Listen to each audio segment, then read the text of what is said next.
আজ আমরা শিখব বাইনারি থেকে অক্টেলের রূপান্তরের নিয়ম। ডান দিক থেকে বাইনারি সংখ্যা প্রথমে 3 বিট করে সাজিয়ে নিব, অথবা সূত্র ব্যবহার করব 4 2 1, অথবা 1 2 4, তারপরে 1 0 1 1 0। এটাকে আমরা বাইনারি থেকে অক্টেল করব, ঠিক আছে? তাহলে আমরা সূত্রটা বলে দিলে অক্টেল, এট মানে অক্টেল। তাহলে আমরা কীভাবে করবো? আমরা জানি প্রথমে ডান দিক থেকে 3 বিট করে নিব। তাহলে 0 1,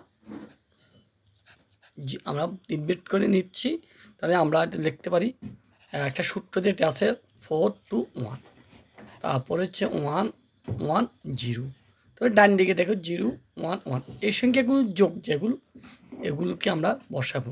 তাহলে 1 যে সংখ্যার নিচে আছে সেটা 2, আর আবার 1-এর সংখ্যা আছে 4, তাহলে দুটো মিলে আমাদের কত? 6।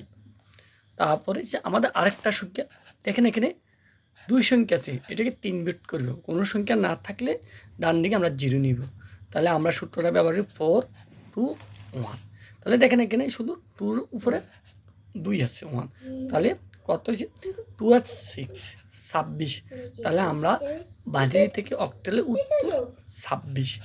তাহলে আমরা এইভাবে বাইনারি থেকে অক্টাল সহজ নিয়মে করতে পারি। যদি কেউ অঙ্কটা বোঝেন তাহলে একটু শেয়ার করবেন।